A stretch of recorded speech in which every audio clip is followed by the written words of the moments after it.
Back in 2002, Nate Robinson led Saratoga Springs on the football field. His 130 tackles earned him third-team All-State honors, and his 718 yards on the ground helped spark a potent Blue Streak offense. But those numbers meant nothing once March 23, 2003 rolled around. Police say when bouncers refused to let a group of college and high school students enter the 518 club, a scuffle took place. I was 17 years old and I had a fake ID, and I was out doing things with college kids that I shouldn't have been doing.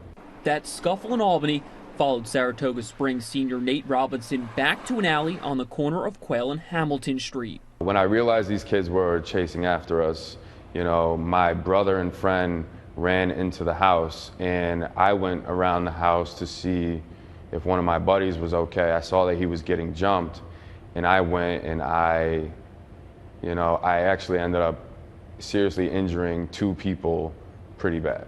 An officer reported to the scene, and he saw me running into the house or chasing after me. I ran into the house, ran up a flight of stairs, ended up on the back of a balcony, and because I was intoxicated, I didn't really know what was going on. The officer grabbed me from behind, and I was able to slip from his grip, and not knowing how serious or what I was putting myself into, I leaped over the banister. The officer grabbed around my waist, and our added weight against the banister broke the banister, and we both fell 18 feet. Robinson was arrested on 2 charges: assaulting an officer and resisting arrest. The biggest thing was, how could this happen? How did I lead myself into this situation? I was very much afraid. I was afraid for my future. I was afraid for my family. I was embarrassed. And I was 100% sorry that I had hurt so many people. After spending almost 10 months at Albany County Correctional Facility in the adolescent block, Robinson was sentenced to 10 years in prison.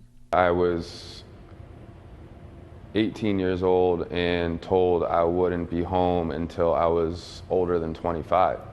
And, the biggest thing was my family.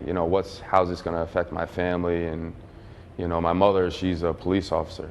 She's a police sergeant now. And, how's that going to affect her work? And I knew I had to get back to them. And I also knew that by living the way that I was living, it wouldn't get me back to them the way that I wanted. So I had to do things differently. Robinson started reading books. It piqued his interest in learning, and his goal became getting an education. As I progressed in my education and progressed in my maturity, it led me to doing things differently. Exercising became a big release and focus for me. I was able to see the gains that I was making in the way that I was improving my life. I was healthier, I was happier, my mood improved, and I had a goal. And I knew that if I could just work out and study, that I would be on my way to success. Robinson's good behavior got his release pushed up 2 years, just before his 25th birthday, and in time to enroll in the fall semester at Hudson Valley Community College. And it was kind of not just starting over, but a second chance, a second chance to do things the right way. Which also led him back on the football field as a running back for the Vikings. Robinson was a 2-year starter, then went to Skidmore to get a degree in exercise science, where he graduated on May 16th. It all came full circle, and I was able to make it, man, and it was great. One of the greatest feelings I've ever felt in my life, especially to look to the crowd and see my family there supporting me. And what was remarkable, because in high school I didn't make it to my graduation, and that graduation would have been at SPAC.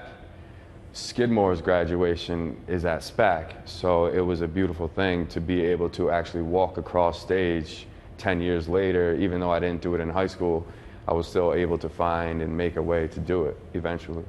Nice. Now holding 2 college degrees, Robinson is a personal trainer at Saratoga Peak Performance. Great job. A job he loves and truly living his dream. Learn to ask yourself the difficult questions. What is it that you want? What is it that you're pursuing? And how is it that you're behaving? Is how you're behaving in line with what you want in life? And if it is, great, keep it up. But if not, there's some changes that need to be made, and there's a way to do that. A message from a man who made a mistake, but didn't let it be his defining moment. Nice. And it's great to see how he was able to turn his life around, because if you look at the statistics, people that go to state prison, 67% go back within 2 to 3 months. Wow. So to see him be able to get over that is obviously a huge stride, and it seems like he has a great head on his shoulders. He's beating the odds in so many ways, holding 2 degrees. That's quite impressive. Absolutely, and it's kind of crazy also. Terry Jones was actually one of the assistant coaches when he was in high school, and he remembers this one story. They were doing the Oklahoma drill, and he made a big hit, and Terry Jones just said, "If only you worked out." Because he had the skills, but he didn't have the work ethic, and that's something that he definitely learned while hitting adversity, and Coach Jones had some great things to say about him. He has not allowed it to define him or become who he is. He has made a life-changing effort, to become the person that he is today, who's influencing, people throughout the community and certainly the youth in our community. And he stressed on that youth, and one of the things that he did is he had Nate come in and talk to the team. And that was a very special moment, not only for Nate, but for the team as well. Awesome. Nice to see him kind of using his influence in the community. We know athletes have a big influence, and he's using it for good. Maybe, hopefully, some of the younger kids won't repeat the same mistakes he did. Exactly. And, when he was in that room, it was just pretty much silent. Everybody was really in awe and in shock of, how one little mistake can make such an impact on somebody's life.